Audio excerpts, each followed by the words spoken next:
Hey guys, welcome back to another video. Today we're going to be changing the gears on my 2013 Jeep Wrangler Rubicon. I had a little bit of an accident. Son of a... That's gonna leave a mark.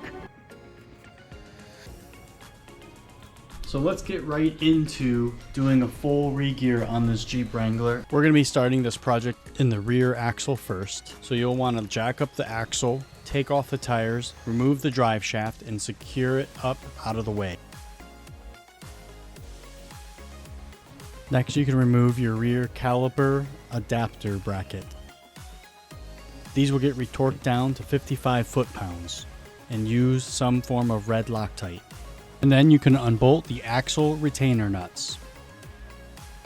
And these will get torqued down to 45 foot-pounds when you reinstall it, and I would use red Loctite on these also.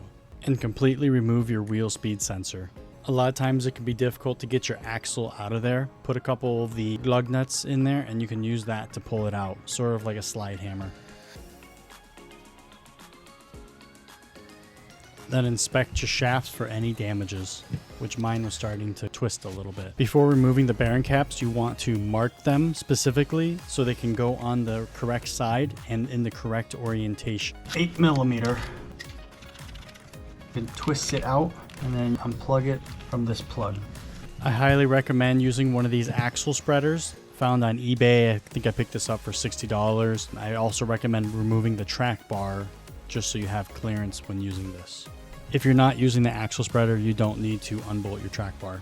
Now you can remove the bearing caps. These will get torqued back down to 80 foot-pounds with red Loctite when you reinstall it for the final install. And make sure you keep the correct orientation of the bearing caps. There will also be different size shims on each side, and you want to make sure they stay on the correct side. Now we can remove the pinion nut.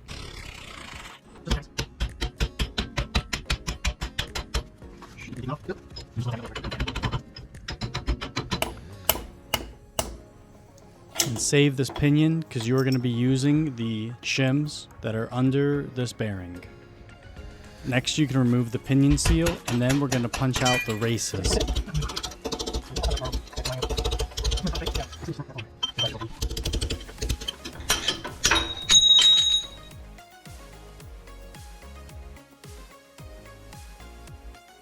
Now that we got the whole carrier out, we can undo all the bolts on the ring gear. We'll leave 2 of them attached.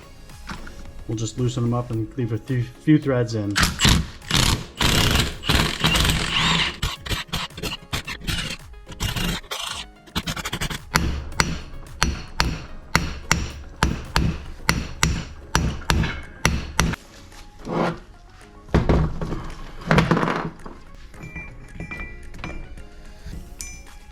Take some brake cleaner, clean off the actual carrier. Doing our first test fitting of the ring gear.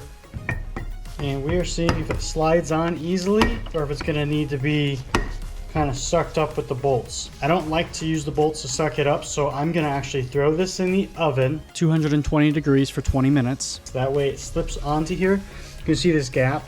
You don't want to use the bolts to pull that in because it can make this ring gear a little bit uneven on here. So you want to heat it up so it just slides on nicely and doesn't have any intolerances. So with the Rubicon, be careful with these wires. Just kind of feed them out of there. And make sure you clean this off with brake cleaner also. You can see here I attached the axle to a tire. That way we can put the carrier on it. And you'll also need a bearing removal tool to do this job. You can find these on eBay for fairly cheap.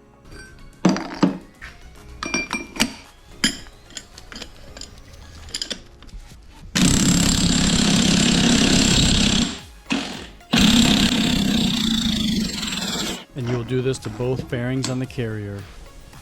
And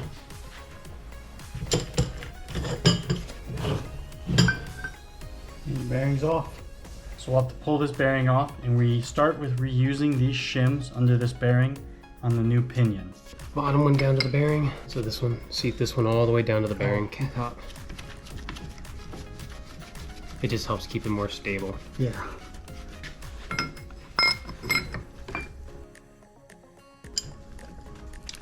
Yeah.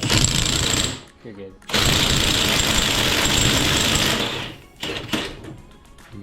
that. So then this is the original pinion.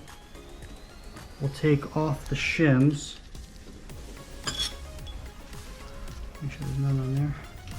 And then these will be our shims that we'll use to set the new pinion depth. And then if we need to adjust it, then we'll adjust it. And then you can slide your setup bearings on. Extra bearings, and I grinded out the insides of them so they can slip on to the actual pinion like that. And then when I have the actual pinion depth set, then I can take these and press on the final bearings. There could be a difference between the setup bearings and the new bearings, so it'll get you very close. Now it's time to install new bearings on the carrier. And don't forget to add a little grease on it. A little spacer that's the exact size. You want to make sure when you're pressing this on, you can still spin the bearings. Because if you're up on the race and you can't spin the bearings, you're going to ruin it. So you want to make sure you can still spin it.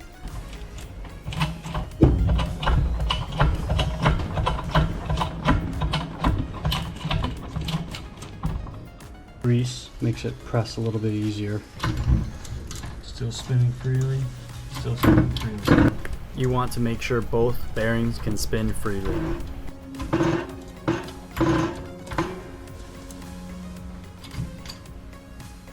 And just like that, your bearings are pressed on. And again, we set it to 220 degrees for about 20 minutes. So it goes this way. Flip it over. Hang on, let's grab it. And out of the oven, the ring gear fits nicely. Don't forget to apply red Loctite to all these bolts. And tighten them up in a star pattern. So then I can take this, and then we'll put the actual whole carrier on here like that. And because this is a Rubicon, we can activate the locker. Put these little wedges in here. And the axle's locked, so now we can torque them down. And these get torqued down to 135 foot-pounds. So we got our race tool. Put the race in the back of the axle and give it a good couple taps. Make sure you're going in evenly. Add a little bit of grease to help the installation. And just like that, it's in. And you can repeat this step for the inner race. Now we're going to check carrier backlash using all of the stock shims. This little sensor here is to show when the differential is locked. You want to put something in there, that way the plunger can be pushed out. That way it doesn't get damaged. And then you can put it on a string, that way you can pull it out after the carrier is installed fully. If you don't do this, you will end up damaging that piece and you'll have to buy a new one. And unfortunately, this is what I did on the front axle. When installing the carrier, if you're not using an axle spreader, you will have to lightly tap in the carrier and the shims with a brass punch. With this axle spreader, it easily slides inside the axle. Then you can put on your bearing caps and tighten them down. That way you can check your backlash. So right now we're only getting about 2/1000 of backlash. So we need to move the whole carrier towards the driver's side to separate it from the actual pinion. Since we need to move the carrier this way, I've got this tiny little shim on this side. I'm just going to move it over to this side and see what it does.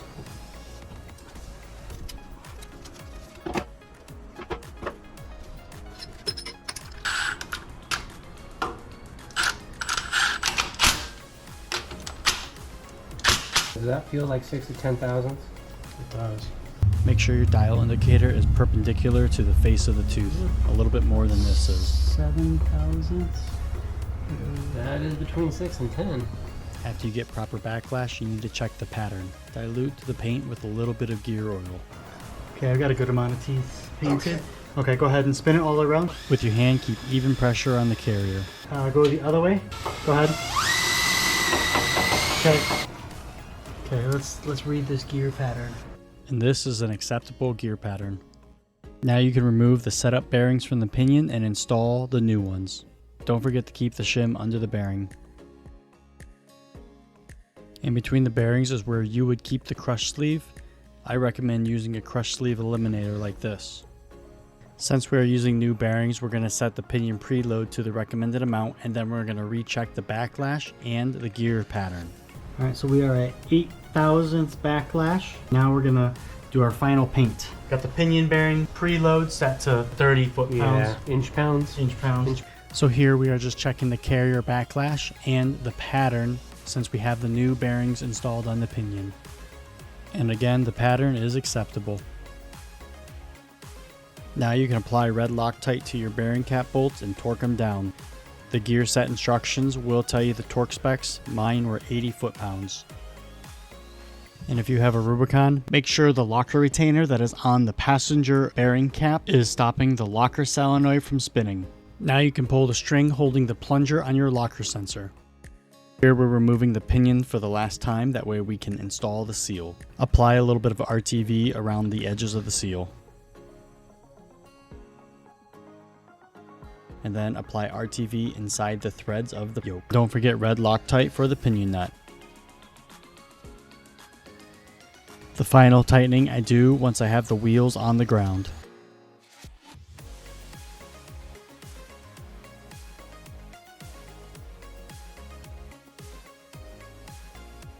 Apply red Loctite to the axle retainer nuts. Torque them down to 45 foot-pounds.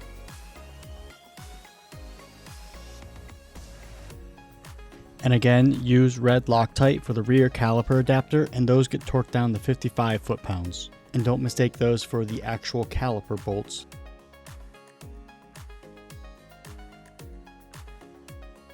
Now using a razor blade, you can clean off the surface of the diff cover and the differential.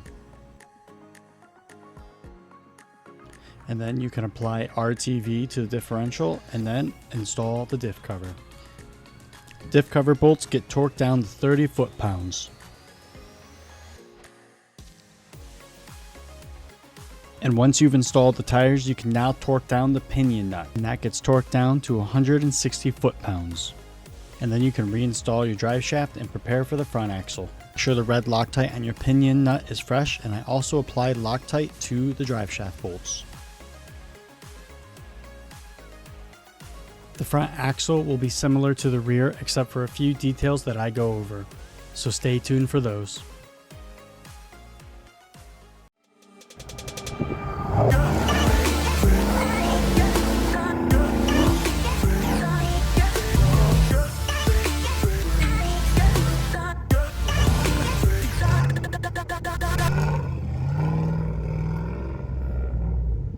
Here are several tools that I recommend purchasing to make this job easier. First, I would recommend this differential housing case spreader.